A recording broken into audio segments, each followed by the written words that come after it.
Good evening, everybody. Welcome back. So, the book of Tanya that we've been studying is a book of Hasidic philosophy, of Hasidism, which means that it encapsulates ideas that are based on the Kabbalah, the Jewish mystical tradition, as they are expounded upon through the lens of Hasidic thought.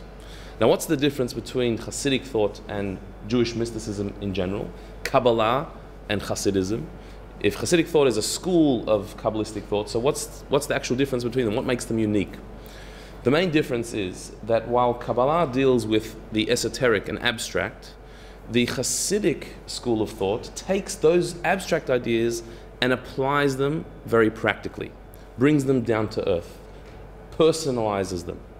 So if you would study a Kabbalistic work, if you'd open up the work like the Zohar or the writings of the Arizal, so you would encounter descriptions of other worlds, of divine realities, of lights and energies and levels of the soul and divine emanations, all of which are very otherworldly, describing parallel universes, different existences, different levels of reality.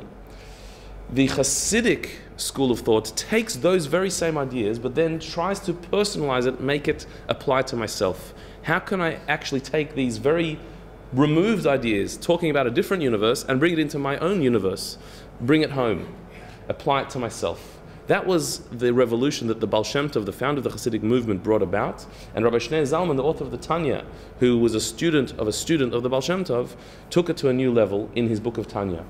And so all the ideas we've been studying are all based on mystical, Kabbalistic ideas, but brought very much into the me, the here and now, the application to self.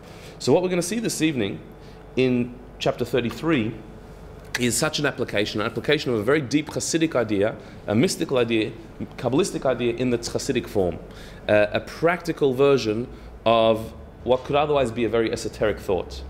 The topic that's going to be dealt with in chapter 33 is when you need an injection of happiness. Having discussed in the previous chapters a lot of the various attributes of sadness, when we become sad, why we become sad, how we can avoid it, how we can utilize sadness, the positive side of sadness. Now, Rabbi Zalman shifts to talking about how to inject happiness, how to get out of the state of sadness directly and to not just not be sad, but to bring about joy and happiness. How do you inject it when you need it, an injection of happiness? Now, the more observant amongst you may notice that the last class we did was chapter 31, and we're just doing chapter 33. You're forgiven if you didn't notice that either, but no one's keeping tabs. However, we did skip chapter 32. We are going to go back to it. However, there's a reason why we've skipped it. That when Rabbi Zalman wrote the book of Tanya, when he got into these chapters in the early 30s, he actually, chapter 30, 31, and 33 were a continuation of each other. 32 was a later addition into Tanya. It's slightly off the topic of what we're speaking about in this series and what he was speaking about in the flow of the chapters. He's been speaking from chapter 26 right up till the next chapter of 34 is all about happiness and depression. Chapter 32 goes on a tangent about love. And it's connected, but it's not directly connected to the flow. And so therefore, for the purposes of this particular series, we're going to skip 32 and go back to it in a couple of weeks' time as a self-contained unit, because it's a very powerful chapter. But to keep our train of thought, we're going to go straight from 31 into 33. 31, if you recall, spoke about the utilization of sadness, using sadness against its own self, because you need to get the axe to chop down the tree, you need a tree.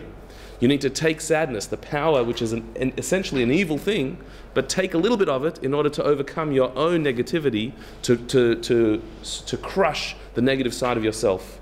That was chapter 31. In 33, he's going to go into happiness per se, how to inject happiness into our lives. And he's going to offer us a very powerful meditative tool to bring happiness into our lives at any moment when we need it. To get into that, let's think about the things that we do to make ourselves happy. When we need an injection of happiness, when we feel the need for some joy, we're feeling a bit down and we need to be happy, what are the things that most people usually do to try and feel a bit happy?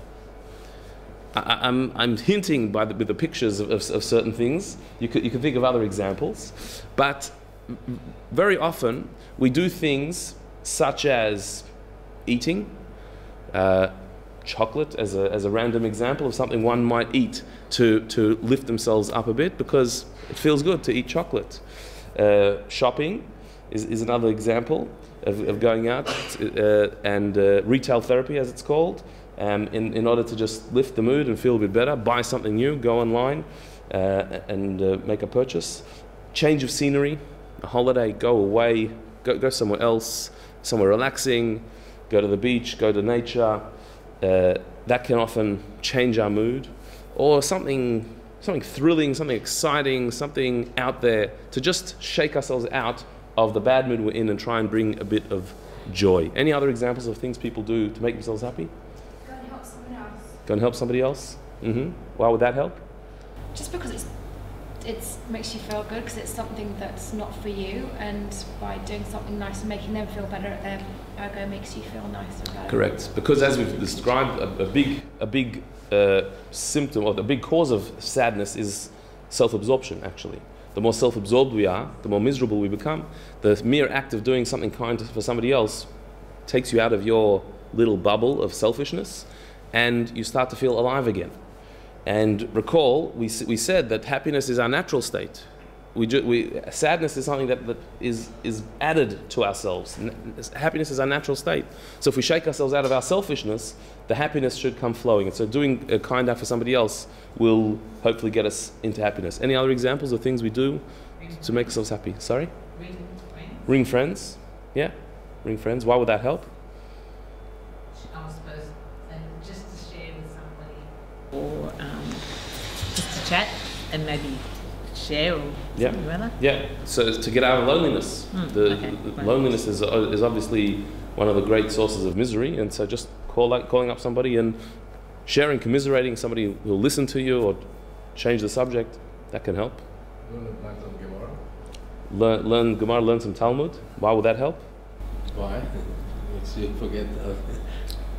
Makes you forget? Takes your mind off things? Yeah. Drinking. Yeah. Orange juice?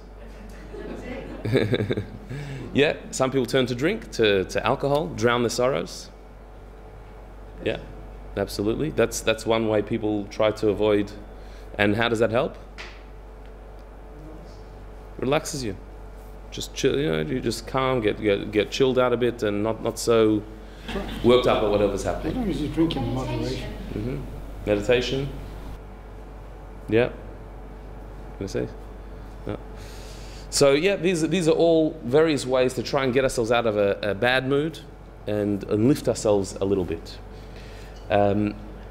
If we recall from our studies, what are the causes of sadness?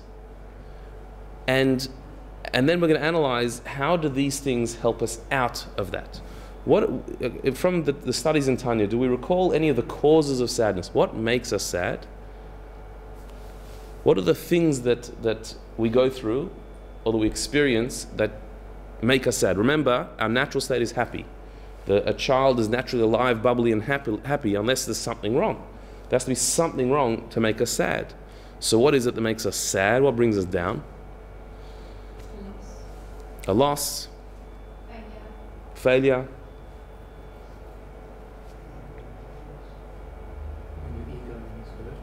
When your ego is hurt. When you do hurtful things to other people. Yes, all of the above. And we've seen examples of them in the earlier chapters, that it's things that happen to us or things that we've done. Could be either one, but things that happen to us that we perceive as bad, or things that we've done that we perceive as bad. Those two things could make us feel sad. We said pain and suffering. When we go through pain and suffering, difficulty, that makes us sad. Our own moral failings, the things that we've done wrong, the things we feel guilty about, the things we're disappointed about ourselves, we haven't lived up to who we thought we were, that makes us feel down. Not having what we need, or what we perceive that we need. We feel that like there are things we need, we don't have them, we're dissatisfied, we're upset, we're sad, we're down about what we're missing. So, if these are the causes of sadness, the things that we said earlier to make us happy, whether it be eating chocolate, helping another person, meditating, drinking, going on holiday, calling a friend, going on a roller coaster, are these going to actually help? Are any of them, all of them, or some of them going to take away the cause of the sadness? Or are they band-aids dealing with the symptoms of sadness? Short-term relief. So, an example: if I'm sad because I've gone through suffering, I'm going through some health issues, and that's bringing me down. So, calling a friend could lift me out of it, but I guess I'm still sick. I'm still sick. I could help somebody else. Do a good deed that will get me out of it somewhat, but am I going to be over it as a result, or is that going to be just while I'm there? Eating chocolate, on the other hand, could completely change my entire experience of life, according to some.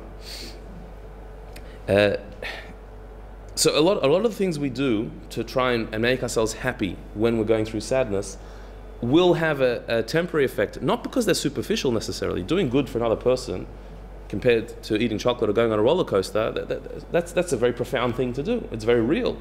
And so the joy that you get at that moment when you may be going through a difficult time, but for a few hours you focus on somebody else and help them out, that's a very real, powerful thing. You have transcended self, and you feel true joy at that time. But it's not going to get to the core of why you're sad and change that. It will get to the core of your selfishness a little bit. It'll shake you out of your selfishness a little bit, but only while you're doing it, not necessarily for the long term. What Rabbi Zalman is going to offer us in this chapter, chapter 33, is a profound way of dealing with the core problem of why we're sad, and to try and turn that around to make it a source of joy. And that is a big demand. That is a big promise that this chapter is going to offer us something very thought-provoking, and a way to try and deal with not just the symptoms of sadness, but the cause of it, to turn that around to be a source of joy. So let's delve into chapter 33. Says Rabbi Zalman, here is a strategy for true joy of the soul, which is especially helpful at a time when you recognize that your soul needs some purifying and enlightening. Meaning that what we're about to say, what we're about to offer, is a strategy that will bring true joy, not false joy. True joy. The difference between true and false: truth is something that lasts, falsehood is something that may have some benefit short term, but long term doesn't last. That's the difference between something true and something false. So true joy is what we're offering here. And joy of the soul, he says. But this joy we're talking about, it's a joy of the soul, meaning not just simply joy of the body, not just fun, not just a distraction from your problems, a thrill, or something that's just going to grab your attention for a while, but joy of the soul. We're talking about a joy of the soul here, something that will reach your depths. And this strategy will be especially helpful at those times when you need it particularly. You don't always need to be working on happiness. It doesn't have to be our constant pursuit and our constant focus. Most of the time we just get on with our job, and that's the best thing to do. The best thing is if you're just doing your mission, getting on with your life, then happiness will be a byproduct of that. It'll be there almost automatically, naturally. It's when we're too self-absorbed and too self-analytical. Am I happy or not happy? That's when we feel more miserable. Most of the time it's better to just get on with the job. But there are certain times when life has thrown things at us, or we have brought ourselves to a situation where we do feel that sadness. And so our soul needs some purifying, some enlightening, some light. It needs some light shed on it, because it's stuck in some darkness. It's become contaminated. It's become jaded, hurt and broken and negative. And so there are certain times we need an injection, we need an infusion, we need something to rev us up, to get us going into joy. And so while this is not something that we constantly need to do, but there are certain times we will need to do this and to turn ourselves around. And so what we're going to offer is a very real approach to this. What is it? Says Rabbi Shneur Zalman, you should concentrate and create imagery in your mind of the divine unity, how he permeates all worlds, both upper and lower, and even this earth is full of his glory, and how everything is of no reality whatsoever in his presence, and he is one alone in the upper and lower realms, as he was one alone before creation, and also in the space wherein this world was created, the heavens and earth and all that is in them, he alone filled this space, and now also this is so, being one alone without any change at all. This is the strategy. So let's decipher his words here and get just clear what he's saying here, because we were revved up for some very powerful idea here. There's something very life-changing in these words, but we're going to have to dig a bit to see exactly what he's talking about. So let's first just understand the words, and then we'll understand how this is the strategy to take us out of sadness and bring joy. He's offering here the advice that we should concentrate and meditate on something. There is something that we need to work on with our minds. We need to contemplate, focus, meditate, and conjure an imagery in our mind about a certain concept. The concept is the divine unity, the oneness of God. And what he's going to explain in this chapter as we go along is that the practice of meditating on God's oneness is going to be the antidote to sadness and the spark of joy. It will bring joy into our lives. Like I said, a Kabbalistic idea that seems quite abstract, Rabbi Shneur Zalman is going to show how it is very applicable to your lives. It's very practical. Now, this is one of many meditations that Rabbi Shneur Zalman offers in the book of Tanya. The meditations that Tanya offers are, I guess, intellectual meditations, thought processes, ideas, concepts that you should marinate in, you should soak yourself in, think over, mull over them again and again with deeper understanding. And according to Rabbi Shneur Zalman's school of thought, it's through our mind contemplating realities that would otherwise be beyond us that they start to sink in and they change our perception of reality. His entire thesis and one of the main themes of Tanya is that the mind is the key to our personality. Through perception, through understanding, through meditation, through the way we view things intellectually, we will start to change our emotional reaction to things and we'll live a very different life. Rabbi Shneur Zalman's school of thought is called Chabad, which is the acronym Chachma, Bina, Das. It stands for three Hebrew words: wisdom, understanding, and knowledge. The three intellectual faculties, which we discussed way back in chapter 2. The faculties of the mind, our ability to understand, to perceive. And Rabbi Shneur Zalman's idea is not that the mind is the be-all and end-all, but the mind is our gateway to that which is beyond us, and it connects what is beyond us to what's within us. Meaning, to study about God, about our soul, about higher realities, our mind can do that. Our mind is the gateway to open ourselves to these ideas. And if your mind gets it, if your mind really assimilates an idea, it becomes a part of your way of thinking, it's going to then trickle down into your heart, your way of feeling, and into your body, the way you live. The mind is the key, the mind is the opening, the mind is the gateway to ourself. And so by offering us an imagination, a contemplation, we're going to change the way we look at the world. And so what we need to concentrate and create imagery on, in this particular case, is the divine unity, the oneness of God. Now, the oneness of God doesn't simply mean what it sounds, that there's one God and there are not many gods. That is indeed true, but that's not something that needs much contemplation. That's just a mathematical equation. There's one God and not many. There's not much more to discuss. The divine unity that he's talking about here is the oneness of God, means the onlyness of God. That God is all and there's nothing outside of him. This is an idea that's been touched upon earlier in Tanya as well, and it comes up again later. It's a theme throughout Tanya, and in fact you could say it's the underlying theme of all of Tanya, and that is that God is all and all is God. There's nothing outside of God. The oneness of God means He is the oneness, He's it. There is nothing outside of Him. And that's an idea that needs contemplation. That's not a flippant thought that you can just hear and say, okay, and move on. That's something that needs to be examined, explored, analyzed. Because what do you mean there's only God? There's a world around us. There's you and me and everything that we see. What do you mean, the divine unity, that God is all there is? So here he lists a few features of the divine unity, what it means, and what we can conjure, meditate on, imagine, and start to bring into our minds the concept of the divine unity. So he says first how God permeates all worlds, both upper and lower. Permeates means that He fills, that every single level of reality, not just spiritual realities, but down here, the physical reality as well, God fills everything.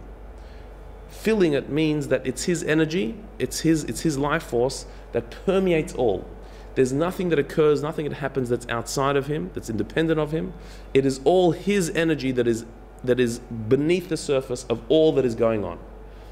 Even this earth is full of His glory. Usually we define this world as being the world of divine concealment. This is the world where God is not apparent.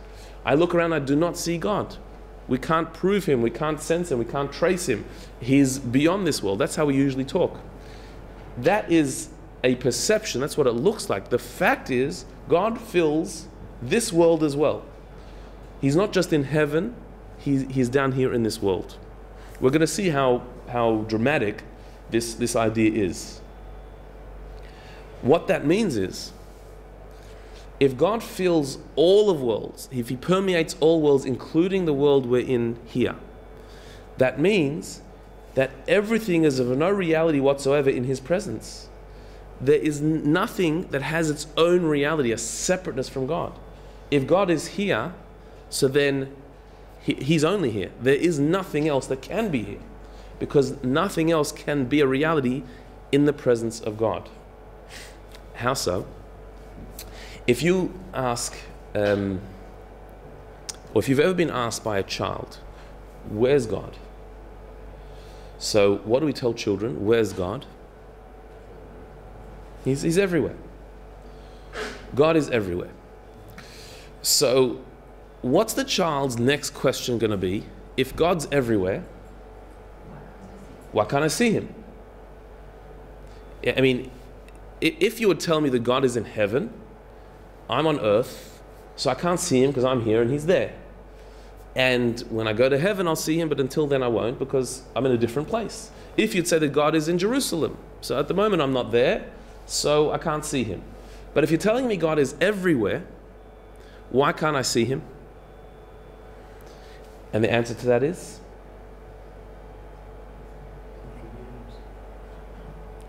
That He didn't reveal Himself. He's not revealing Himself. To a kid, let's say a 7-year-old, what are we saying? Reveal. What's reveal? He's hiding. It's got to be tactile for a child. So how would you do that? Well, a kid knows what hiding is. He doesn't know what revealing is maybe, but he knows what hiding is. They all play hide and seek. So God is hiding. He's everywhere, but He's hiding. And that will be fine. That will be the end of the conversation. That makes total sense to a child. God is everywhere and He's hiding. Okay? What will not work is if we tell the child that He's everywhere but He's invisible. He's invisible. Because invisible is already a description of Him. It's not that He's making Himself something. Like hiding is, He's there but He's not letting Himself be seen. Invisible is like He can't be seen. He's a thing that can't be seen. Now, even though technically you could say he's at the moment invisible to us in a way, maybe you could say such a thing, but once you've said that, you've made God into a bit of a fairy, into a bit of an imaginary thing. One of those things, he's everywhere but you can't see him. If he's hiding, then that's a deliberate act. If he's invisible, it's like he just can't be seen. And if he's everywhere, he should be able to be seen. What's he lacking that he can't be seen? But that he's hiding is a better definition for a child, and even for an adult. That's the truth. That he's totally everywhere. He's just hiding. But even that, Rabbi Shneur Zalman here is saying, is a little bit difficult to say, because how can you be everywhere and hiding? The very word hiding means, what does it mean that a thing is hidden? What is the definition of hiding? It's the concealment of an object. It's something solid. There's something, and then there's something else concealing it. Right? So I can't hide behind myself. I have to hide behind something else. So I can hide behind a curtain, behind a wall, under a table, but behind myself I can't hide. This is something that kids don't realize. They put their hands over their face and they think that they've disappeared. You can't see me. They don't realize that the child can't see you, but you can see them, because your hands don't actually hide you. They're you. That you're not really hidden. You can't hide behind yourself. You can only hide behind something else. If God is everywhere, that means that there is nowhere he is not. That means there is nothing he is not. Therefore, there's nothing that can hide him, because it's him, because he's everywhere. Everywhere doesn't just mean he's in every room or in every country. Everywhere means on every level of existence he's there. There is no place, level, concept, thought devoid of him. So if there's nothing devoid of him, how can he hide? There's nothing to hide him. Yourself can't hide yourself. And there's nothing outside of him. Now we've already got into a conversation that probably the 7-year-old will not be able to join. Even the 70-year-old can struggle with understanding this. But it's just pure logic at the moment. We're saying if God is everywhere, so then how can he be hiding? And so in the words here, this idea is contained in these words, that he permeates all worlds, upper and lower. Even this earth is full of his glory, and everything is of no reality whatsoever in his presence. Meaning, what we see as being something other than him is not. There's only him. There's nothing that has any reality other than him. If he's everywhere, there's nothing else. The reason, if the 7-year-old asked you, why is God hiding? Why is he hiding? What's the answer to that? Why is he hiding? I mean, when we play games, we hide from each other. When you don't want to see somebody, you hide from them. Why is God hiding from us?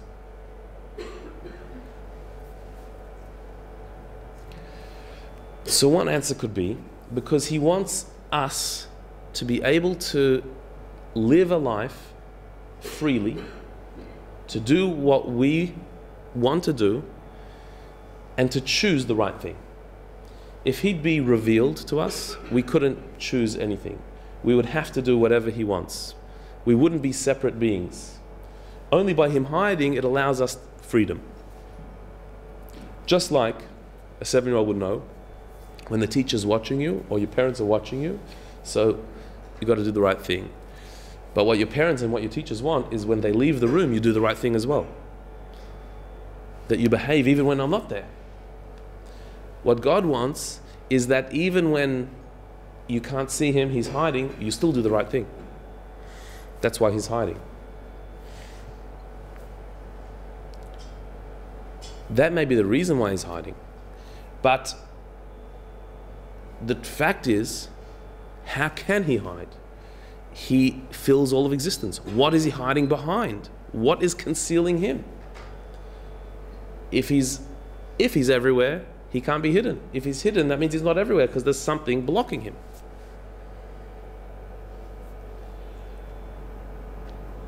So we've got a problem. We've got an issue. We've got a theological problem now. How can actually God be hiding? Says Rabbi Zalman, he's not. He's everywhere.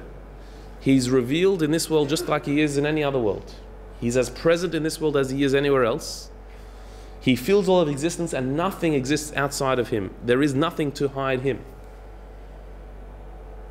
Continues Rabbi Zalman, he is one alone in the upper and lower realms, as he was one alone before creation. Before the world and the universe existed, there was just God. He was alone, it was just him. Now, it's still the same. There's just him. Nothing's changed. And also in the space wherein this world was created, the heavens and earth and all that is in them, he alone filled this space, and now also this is so. He filled it before the world was created. He still fills it now, even after the world exists, being one alone without any change at all.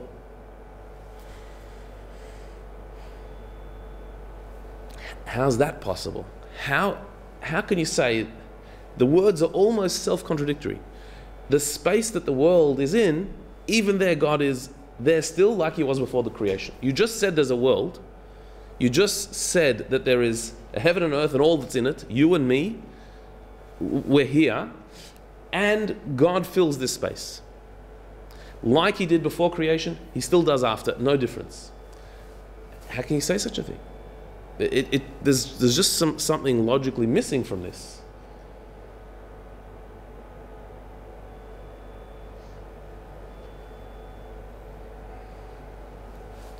So,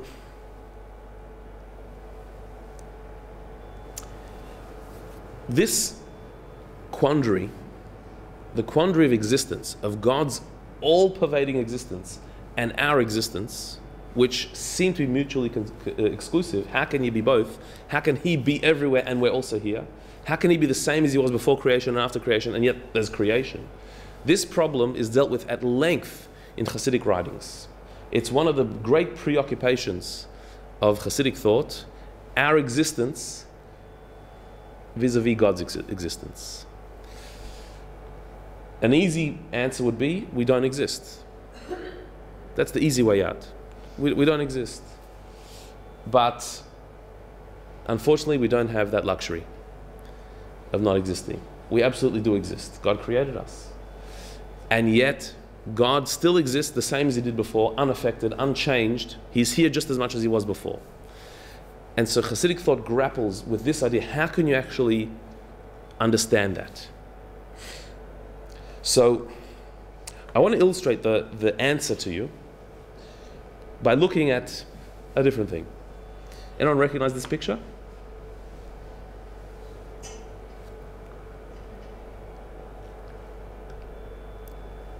Anyone recognize it? No?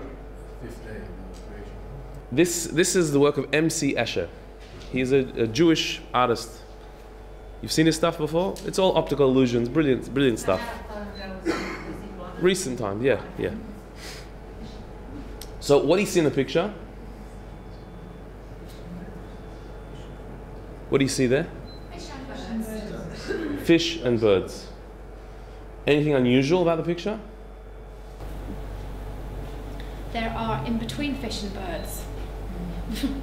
They kind of graduate, so they start off fishes and then they gradually turn into birds. Right. But reversed. Black and white. There's actually no point. Yeah, like there's no point where the sea ends and the sky begins.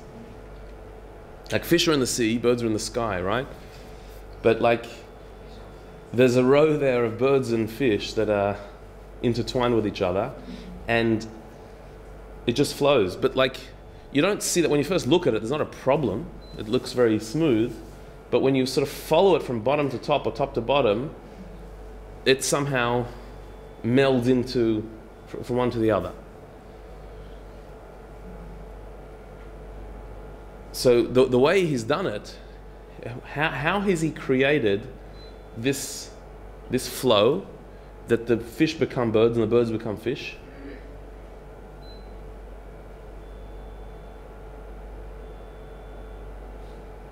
What's he actually done? Can you see? Negative and positive space. Explain. He's used the positive space for an image and created the secondary image in the negative space. Right. And which is the positive, which is the negative? It's all the same. It's all the same. It just depends which way you look. So if you look at it from the bottom, you see fish, and the background is a black sea. As you go up, you see birds, and the background is a white sky. So the white at the bottom is the foreground and the black is the background. But then as you go up, suddenly it just switches that the white is the background and the black is the foreground. But there's no point where it switches. It just, he's used both. It just depends which way you're looking at it. And this is very typical of his work. He did many works like this, utilizing the contrast, the foreground and background, and switching them, or positive and negative. Yeah. Yeah. So here's another similar thing. What do you see here? A woman's face. Oh yeah. A man playing a saxophone. Yeah. A man playing a saxophone.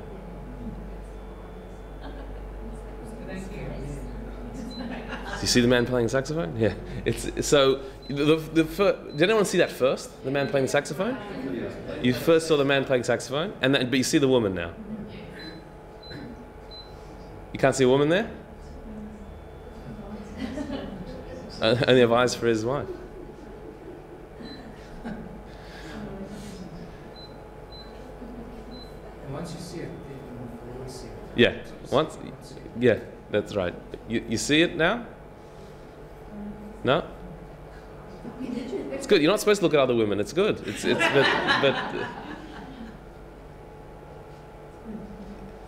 Well, if you see a saxophone, you see a saxophone, yeah? A saxophone player. What's this? What's this here? This spot? Just a spot to me. Yeah, just a spot. I cannot believe you can't see the face. It's unrelated to sex. Yeah. You know this part of the set? So now, That's her chin. Above it. Just above that part is her chin. Is it chin? And if you look at that spot, Can you see that's her left eye, Out is a mouth. One sec. and there's another eye. Focus on the whites first, not the mouth. Fascinating. Yeah. You see what comes in from there. I can see the same as you. Anyway, it doesn't reflect on you in any way, but this is an illusion that it can be seen one way or the other. Which one is what it is and what it's not? There's no. It depends what you're looking at as the shading, as the background, or as the foreground. The saxophone player is a black silhouette with the white background, whereas the woman's face, the blackness is just the shade. And her face is the whiteness. So the illusion, the trick of it is what you're looking at as the foreground or the background.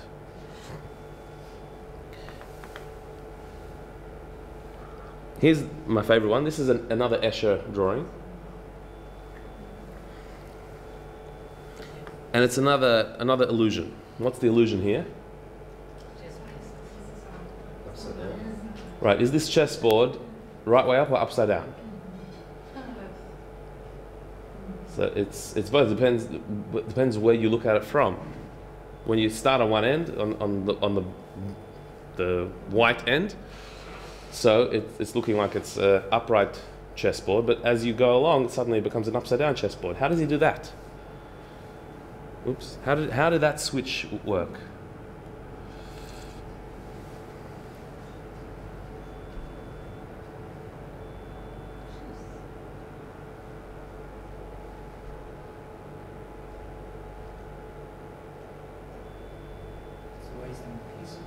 You just draw the pieces upside down. the screw is in all the pieces. Yes, The screw seems to be Continuous, yeah. Upright. Right. So it's just using shading and so is there an illusion here?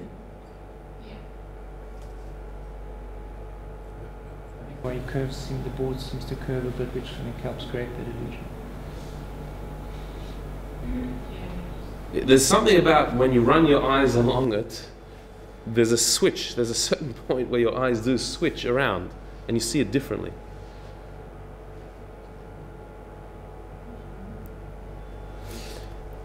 See, it's interesting, the way he's drawn it here is he didn't draw a complete board, there's a hole in the middle. Had that hole not been there, so I'm not sure that it would have the same effect. It would look like just a flat board with pieces drawn in different ways. But because there's that gap in the middle, so you don't have the whole picture of the board, so there's parts that your mind adds to the picture. So when you look at it one end, you imagine a full board that way, and then when you look at the other end, suddenly you and your mind flip the board over, and the gap you fill to make it into a complete board. It's a brilliant piece of art. So what is the connection to Tanya here? That's right. The idea that God created the world through hiding himself, concealing himself in the world, that the world to exist, God had to conceal himself in the world. The way that's understood on a simplistic level is hiding means that you're not there, you're not present, you're not visible, you're not detectable, you're outside of the picture. But as we said, we can't say that about God because God is everywhere. There's nothing that can hide him because it's all him. So what Hasidic thought explains is that the power of concealment is also a divine attribute. That not only revelation is divine, but concealment is also divine. Just like God has the power to reveal himself, he has the power to conceal himself.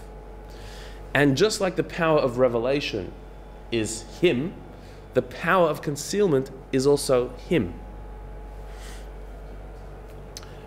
God is not bound by any rules, is not defined in any way, and so therefore he does not have to be in any particular form. He chooses how to be.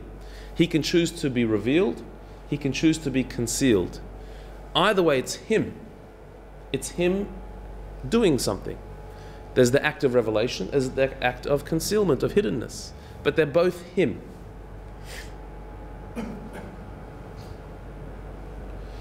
What does that mean?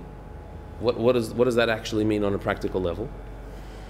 We live in an existence that is physical. Physical, by definition, means a place where God is concealed, he's hidden. We look at a world and we see a world. You can hear about God, you can learn about God, but we don't see God in front of our eyes, we see a world in front of our eyes. Why? Because God is hidden. But the Hasidic view is that the hiddenness is God too. That's one of his powers, to hide. So when you're looking at the world, what are you seeing? You're seeing the divine power of concealment. So you're looking at God. You're looking at God's ability to hide himself, which is one of his abilities. Putting it in different words. When a miracle happens, what do we mean by a miracle? What's a miracle? If somebody says, I just had a miracle, what happened to them? What does it mean? But there's something really good and there's a miracle. What's the difference between a really good thing happening and a miracle happening? What's a miracle? Extraordinary, inconceivable. divine. God just revealed himself. Open godliness. That something happened that God just made himself apparent. He made himself obvious. He just revealed himself. So when a sea splits, that's a miracle. Seas don't do that. When you pray for something and then it just comes, it just happens, that's a miracle. Like, it can't be explained in another way. That's God revealing himself. That's a revelation of God. So what about when something, not miracle happens, but something good happens?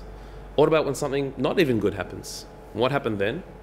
It's not a miracle, because God is not revealed in that. God is hidden in that. That's his hiddenness. But that's also God. That's God's hiddenness. He's interacting with you with hiddenness at the moment. That's another way of interacting. There's his revealed self, where he does something supernatural, out of the ordinary, unexpected. And then his concealed self, where things happen that are normal, but not amazing. Maybe not even what we perceive as good. But that's God too, because God is everywhere. God is in everything. That's also God. That's his concealedness. Just like there's his revealedness, there's his concealedness. It's all him.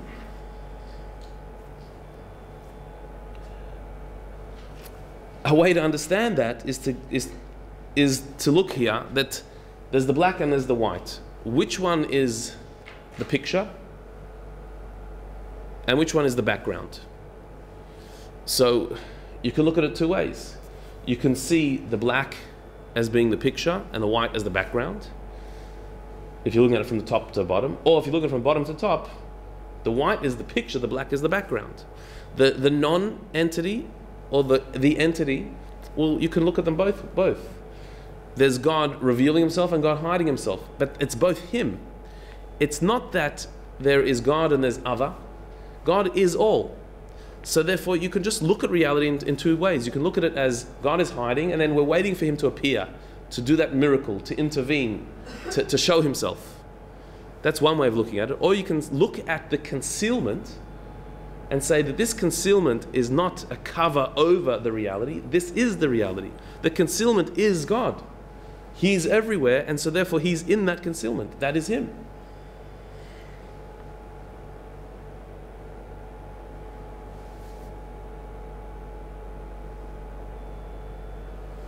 It's interesting that in the laws of writing a mezuzah, mezuzahs that are on the door, the scroll that is what the mezuzah is, it's written, handwritten on a piece of parchment, on animal hide, with ink. And one of the laws is that the writing has to be in such a way that no two letters touch each other. That each letter has to be shaped in a very exact way. It has to be complete, but two letters cannot touch each other. If two letters are touching, it invalidates the mezuzah. Why is that? What's the problem with two letters touching each other? So the mystics teach that because with the mezuzah there's two things. There's the writing that is on it, and then there's the space around the writing. And in Torah, in a mezuzah, in a holy object, in holy writing, not only what's written is holy, but that which is not written is also holy. Not just the letters are saying something, but the space around the letters are also saying something. And so therefore, if you write two letters touching each other, you're encroaching on the space that's supposed to surround the letter. You're blocking something there. The Torah is the same thing. The Torah scroll is handwritten in the same way. Two letters touching each other invalidates the Torah. Why? Because there's what the words are saying, and there's what's between the lines, between the words. There's light coming off the letters, and there's light coming off the spaces as well.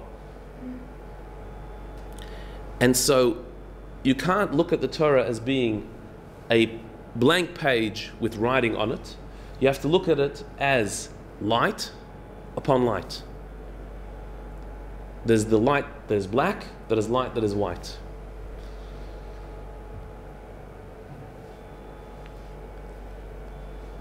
The concealment is another form of revelation, is another form of presence. There's the divine that is miraculous, that is open, and then there's the divine that is hidden, and that's also God.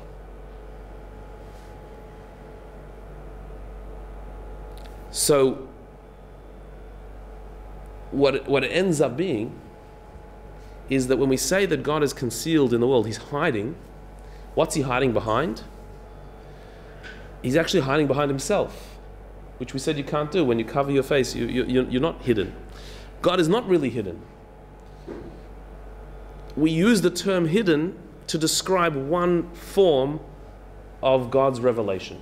There's God revealed in an obvious way, and there's God revealed in his unobvious way, his hidden way.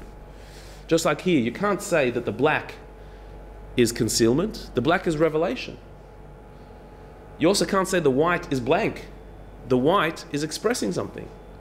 Neither of them are actually non-entities. There's no non-entity. There's no blank here. It's all expressing. It depends which way you look at it. You can look at it as white on black or black on white, but they're both doing something. They're both expressing something. There's God revealing himself in an obvious way, and there's God revealing himself in his hiddenness.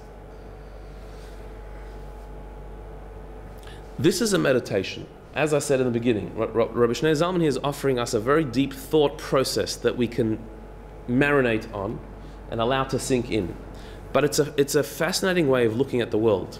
Instead of looking at the world as being God's creation, what he created, it is the divine, it is God. This is what happens when God hides himself.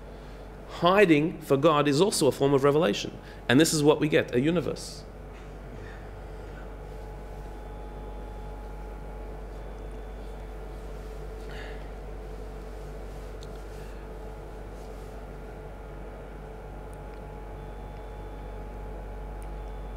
So continues Rabbi Shneur Zalman. For all things created are nullified beside him in their very existence, as is explained elsewhere by means of an illustration from nature. Meaning the created world is all nullified to him. The illustration is given from the following metaphor. The nullification of the sun's radiation and light at their source, the orb of the sun in the sky. For surely its radiance and light glow and spread forth there too, and even more strongly than here on earth. But there on the sun, the light is nullified within its source, as though it were completely non-existent. This is an idea that Rabbi Shneur Zalman utilizes a lot. You have the sun and you have its light. This is another way of illustrating this point that will bring it down to earth a bit more. The sun is up there in the sky, and its light shines down here on earth.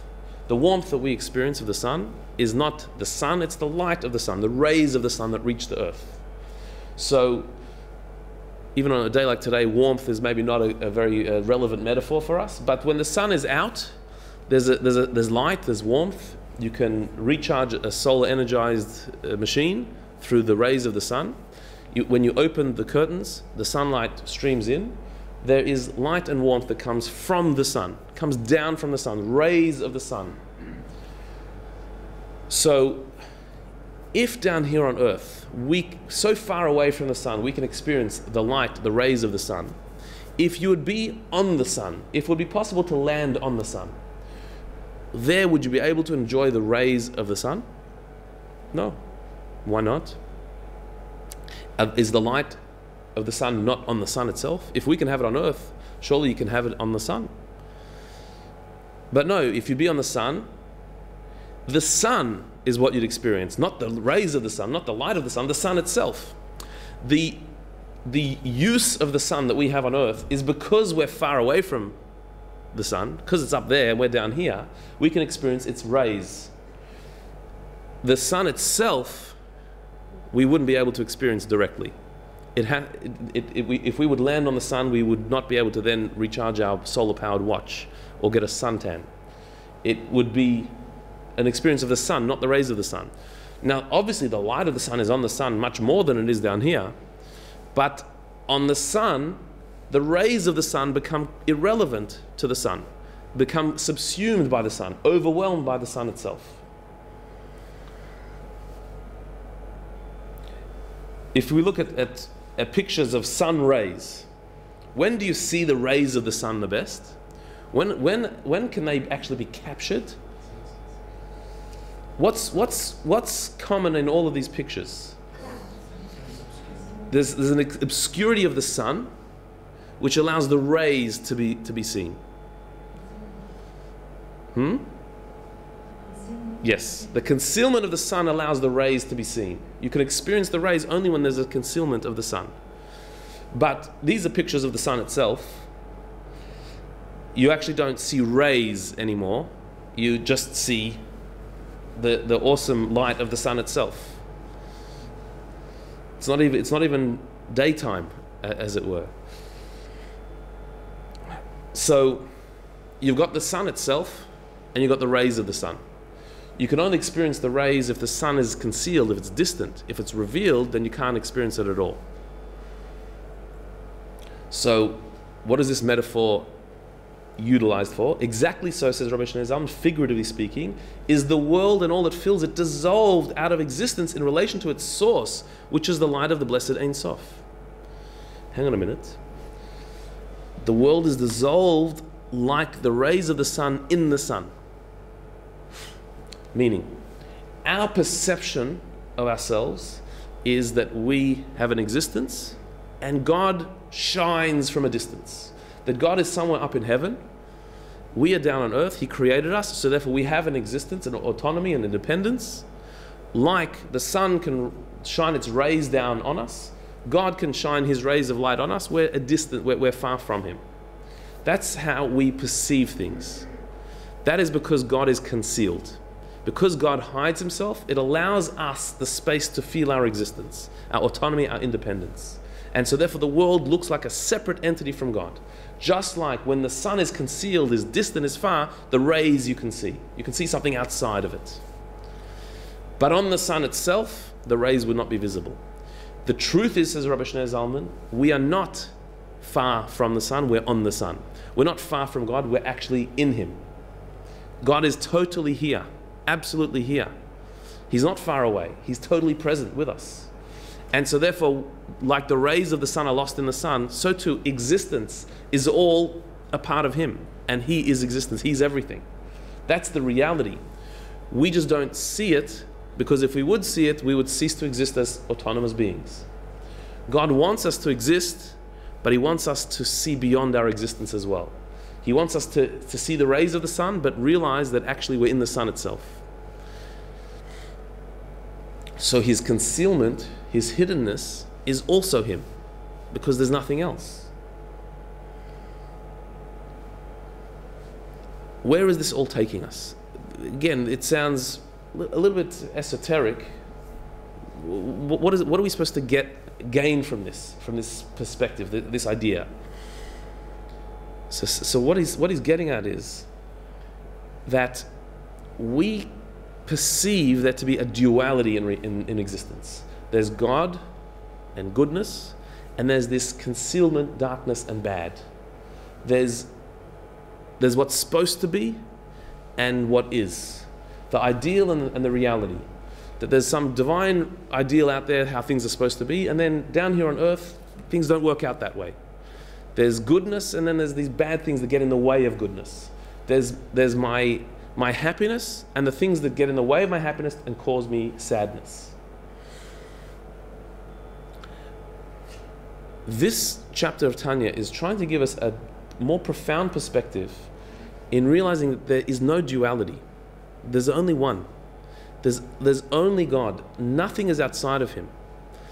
And even though we experience things as the concealment of God, and that's what we call the darkness, the pain, the suffering, the bad, everything that there is in the world that is not good, we perceive it as a lack of godliness, but in fact there's godliness there as well. That is divine too. It's not black that's covering over the white. It's also an expression of something. There's divine light there as well. We're not distant from the sun. We're in the sun. We're not far from God. He's not in some corner of the universe looking down. He is totally with us in everything that is happening. There's no interruption. There is no concealment. There's nothing that actually hides over Him. The hidingness is Him. The hiddenness is Him. The concealment is Him.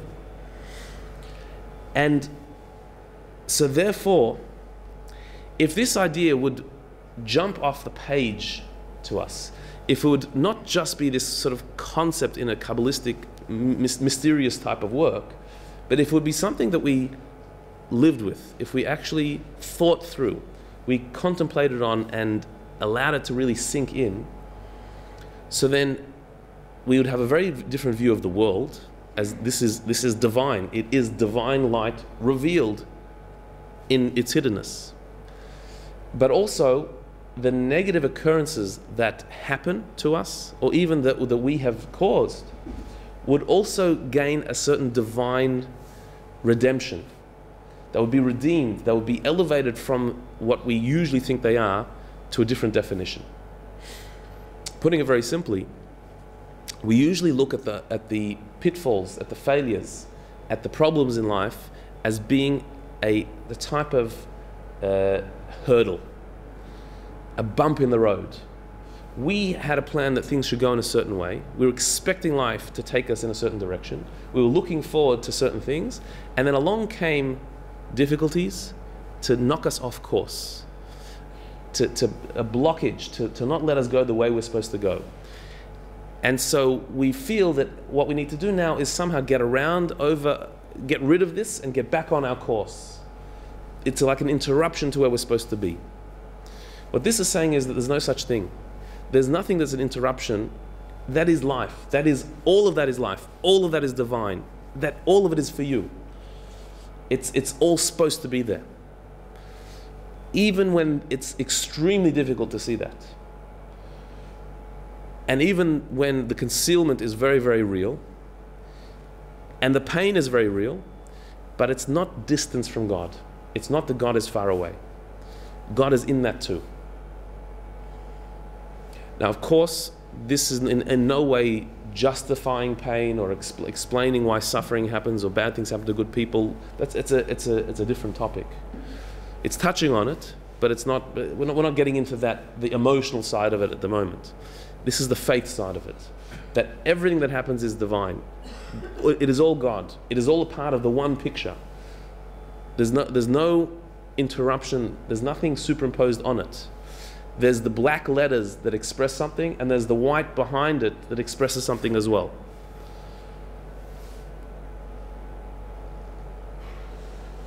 And so all of the causes of sadness that bring us down, every single one of them, without denying their existence, we can reframe their existence.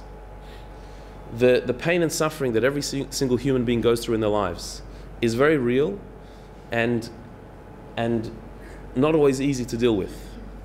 But this idea can at least alleviate one big problem with pain and suffering, and that is the feeling that God has rejected us, is pushing us away, or that there's something wrong with us. Even when difficult things happen, that is a part of the divine plan for us. God is there with us in that. When we make mistakes, when we have failed, when we've done the wrong thing, in retrospect, we can also say that darkness is a part of the picture of my life. That is not a blotch on my life. That is a part of the picture that needs to bring something else out in my life. That doesn't mean we can choose to do that. We can't choose to do the wrong thing. But when it's happened, when it's in our past, instead of it making us sad, we can find God in that as well. We can find the gift, the strength, the lesson, the wisdom that we gained from the mistake that we made. When there are things in our life that we feel that we're missing, there's parts of our life that is missing, a hole in our life. There's no holes, there's no emptiness.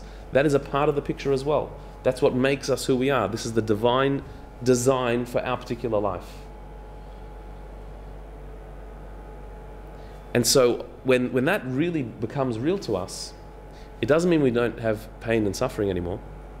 It doesn't mean we don't make mistakes. It doesn't mean we have everything that we want in our life. It's that it's all right. That it's all supposed to be there. There's no mistake. There's nothing left out. It's all a part of the big plan. And that will bring joy.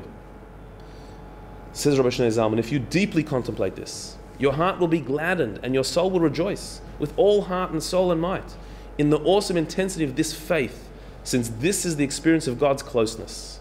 And it is our whole purpose and the goal of our creation, as well as the creation of all worlds, both upper and lower, that he may have a home down here below. Meaning that this will bring such joy when we feel a closeness to God. There's no greater joy than feeling close to God. That is actually what we're all searching for. In everything that we're doing and all the things we're chasing, what we're really searching for is our soul's closest to God. We want to feel that closeness. That's the love that we're really searching for.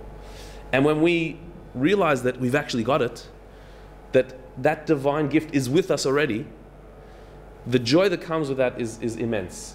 But again, not just from reading this, but from really contemplating it, from making it real, then it lifts you. It takes you out from where you are.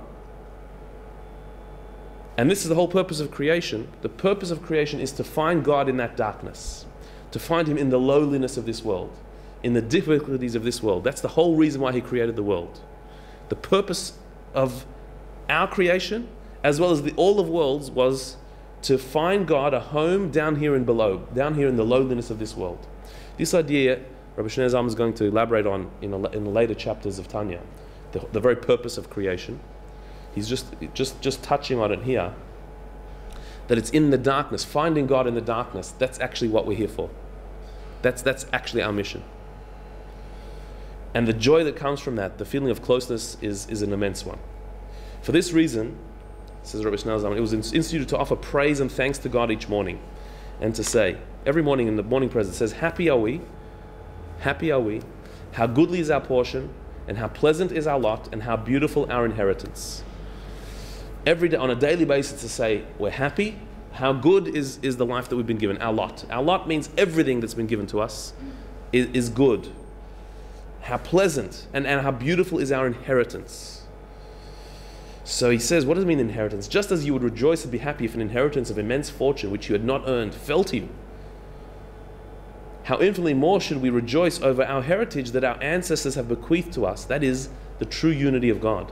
That even down here on earth there is naught else beside him alone, and this is his abode in the lower worlds. I just want to conclude with this idea. What's he saying here? That every day we have to say how happy we are. I'm happy. We're saying to God, I'm happy. How goodly is our portion, how pleasant our lot, and how beautiful our inheritance. The portion, our lot, that's the stuff that we've received, materially and spiritually. The life that we have, it's good. Even the dark sides of it are also good. But we also say how beautiful is our inheritance. What's the inheritance part here? So he explains that just as we would be joyous to know that we just inherited a huge fortune, out of nowhere, some distant relative left us this huge inheritance, out of the blue, we got this inheritance. So that would be a cause of joy, even we haven't actually got it yet, but just to know that it's ours, what an amazing thing. We would celebrate. How much more should we celebrate in the spiritual inheritance that we've received from our ancestors? What is that spiritual inheritance? What is he talking about here? The idea that was just explained in this chapter. The idea that God is with us in everything, including in the dark times, in the darkness, that there's no real concealment, that God is in all. This idea, this concept is our inheritance. It's something that our ancestors perceived and handed down, taught, and it's been handed down from generation to generation, from Abraham's time. Abraham's great realization was not just that there's one God, but that God is in everything, that God is behind everything, that there's only God and nothing else. This is what Abraham realized and passed down to Isaac and to Jacob and down through the generations. This is our inheritance, an idea, a concept, a thought. That thought is greater than inheriting $1 billion. Why? Because inheriting $1 billion is not necessarily going to save you from suffering, or from other issues and problems, or from making bad choices and feeling guilty about it. Money is not going to save you from that. But this idea will redeem that, will redeem any pain you go through. It will bring meaning to it. It will lift you out of it. This idea is worth more than the greatest inheritance of money. And we've got it. This has been given to us. This idea has been passed down to us. That itself should be a joy, even if we don't really get it yet.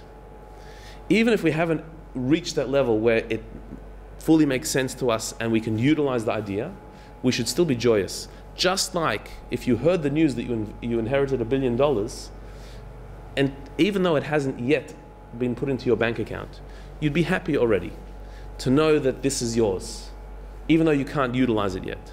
So this is even more. There's an idea in chapter 33 of Tanya, which has been handed down from Abraham's time, a piece of wisdom that is so powerful that it can get us out of any darkness and bring joy in whatever situation we're in. It's there, it's available to us, it's ours. We've inherited it. We've got this idea. That joy itself is worth more than $1 billion. Even if we're not yet fully with that idea, we haven't got it fully yet. It's there and we should utilize it. So at the beginning of the chapter he said this is a strategy that you can try and use. Contemplating on the oneness of God, and it will get you out of whatever darkness you're in. The idea is so powerful. Just in conclusion, I remember when under George Bush, America was going into Iraq looking for the weapons of mass destruction, and then they weren't found. And there was this whole discussion. It's a way. How can you go in to look for weapons of mass destruction? So I remember Jonathan Sacks, the chief rabbi of England at the time, the British Commonwealth. He said the greatest weapon of mass destruction is hatred in the human mind. That is the greatest weapon of mass destruction. Weapons themselves, they can be utilized by anyone. But someone who has hatred in their mind and has an ideology of hatred, that's the greatest weapon, and that's going to cause the greatest mass destruction. As we know, that some of the worst acts of terror were committed with very simple weapons, with box cutters, with little objects, not necessarily the biggest weapons. And so the weapon of mass destruction, the most powerful one, is in the mind of the human being. It is an ideology. If that's true in negative, how much more so it is in positive.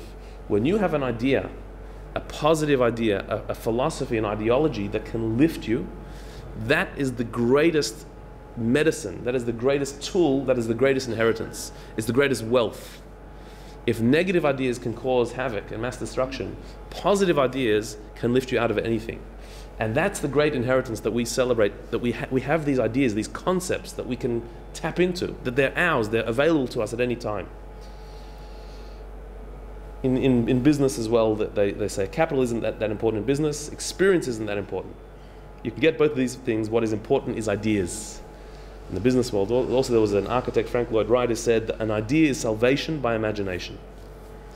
Meaning that when you have an idea, you can get out of whatever circumstance you're in, you can lift yourself to a higher place. Rabbi Shneur Zalman is giving us such ideas that we can utilize to save us, to bring us out of any situation, and that is the greatest wealth we have. So, to summarize, if the causes of sadness are bad things in life, happiness comes by seeing them in a different light. Not by distracting ourselves from sadness, but by seeing that experience in a different light. So God's oneness is the idea here, that to make us see things differently. God's oneness means there is nothing other than Him. So He's not hiding behind something, there's only Him. So the hiddenness itself is Him. Black can be seen as the background to white, or the picture itself. Like we saw from Escher's drawings, the blackness, is it on top or is it behind? It can be both. Both are illustrations, both are a part of the picture. And so therefore, the darkness in life is also a part of the divine revelation. The hiddenness is also revelation. God is there as well in the pain, in the mistakes. They're not really mistakes. Like rays of the sun that lose themselves in the sun, everything dissolves in God's presence. That God is not a sun in the corner of the universe shining upon us from a distance. He is with us in every move, in everything that is happening. And like the rays in the sun are dissolved in it, we are in the sun, we are part of His reality. There's nothing outside of Him. So if all is God, then nothing is missing. There's nothing that's a mistake. There's no blackness, no emptiness. It's all a part of the big picture. And therefore this idea, this concept is worth more than any treasure. For it lifts us above every dark moment and brings us joy to find within the darkness there's joy there as well. God is in that moment as well. And so this Rabbi Shnei Zalman is saying is this is what we really should be thinking about when we say the Shema Yisrael prayer. God is one. We say that every morning and every night, or every morning and every night, whether it's morning or whether it's night, whether it's time of revelation and light or darkness where it seems to be concealment, God is one. He's in the light of the morning and in the darkness of night as well. That is the great gift that we have, the greatest treasure. Okay. Any questions? Comments? Yeah. I thought I'd just be really negative, considering that was a really positive note that you ended on. One of the 13 principles of faith is that you accept that there's divine reward and punishment. Yes. And so, is it concealment, punishment from God, or should we feel bad about the fact that we've got these negative things in our life because it's punishment from God and that's what He wanted? Should we feel joyous about that? Okay, great question. Certainly, we cannot say that all bad things that happen are punishments. There are innocent people who suffer. There are good people who go through pain and suffering. There are rotten people who don't seem to suffer in this world. And certainly, not all pain and suffering is a punishment. Absolutely not. We should see all pain and suffering as an opportunity to find depth, to become a better person, to analyze ourselves and to improve, but not necessarily is it a punishment. The bad that we have done and the wrong that we have done, we should of course see that as negative, as wrong, but in retrospect, the wrong, the negative, is an opportunity to grow as well. And so that also is a part of the divine plan for us, in retrospect, what we've done in the past. So in making a choice in the future, we can't say, well, I'm going to do something bad so I can become a better person. That doesn't work. But in retrospect, the bad that has happened is a part of the positive. And punishments as well. Punishments are also positive. In Hasidic thought, it explains that God is not a cosmic kindergarten teacher meting out punishments to naughty kids and giving rewards to the good kids. All of the reward and punishment system is all for our good. A punishment is really a cleansing for the negative that we've created in order to lift us to a higher place. So the punishment is not negative, it's not bad, it's also for our good. So again, there's the black and white, there's the reward and the punishment, the dark and the light, but it's all actually godly and it's all divine and it's all positive in the end. It's all a part of the same picture. I guess I just don't understand what it means to believe in divine reward and punishment if you can't tell what that is. Or do you just believe that it exists and you don't have to really experience it, or you just ignore it? Or we don't know how God punishes. It's not just in this world. There's the next world as well. There's this lifetime and the afterlife. And so we believe that everything is just. That's why it's a part of the 13 principles of faith. It wouldn't have to be a part of the principles of faith if every time somebody did something evil they were struck down by lightning. Then we wouldn't have to have faith in that. That's just a fact of life. The faith is that even though we do not see the justice in the world, we believe that there is ultimate justice in this world and or the next. That's the article of faith.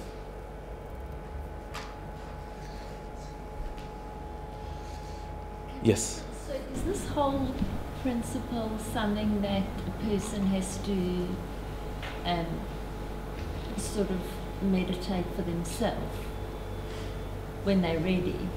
Because when you just have something bad happen to you, it's very difficult right then and there to go through that whole process. Absolutely.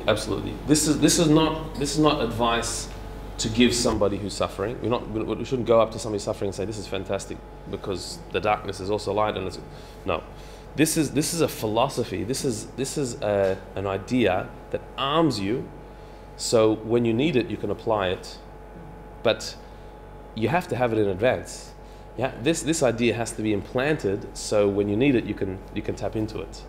It's not something when somebody is in the midst of pain and suffering. So then, usually at that time, emotions are much more in control, and coming with philosophies and ideas, you're talking to emotions. It's not going to work. It's going to make things much worse. This is an idea that you can put in your armory and take out at the times that you need it, and it gives you strength. Absolutely. And it's more for yourself than for somebody else. say you mastered this? That I've mastered this? No, I have not mastered this. But it's an idea that I've seen and I've studied and I'm familiar with it, at least. Mastered it, no. I find it interesting that in that image, Escher's image of the birds and the fish, how the one actually shapes the other. Yeah. So it gives form. So one can't exist without the other, Correct, which really yeah. talks to the divine intervention and things happening as That's they right. should. That's right. So without the black, there isn't the white. Without the white, there isn't the black. Correct. They actually Give shapes and give form and shape to each other. Yeah. Mm. If it would all be white, then there'd be no picture there. And here it fits exactly. It's like it's fascinating. Also, you might have noticed that with this one, the gap in the middle creates the flip. You know, like I was saying before. And so in a similar way, also, it's sometimes specifically through going through a bit of a crack of life. You know, like something not going so smoothly in life, that we realize there's something deeper, that we see the other perspective. As long as we're sort of bumbling along, we don't see it. But when there's a gap, when there's an interruption to our normal routine, when things don't go so well for us, then we suddenly see another perspective. Light flows through the cracks. Mm-hmm. That's right. Okay, we'll stop there.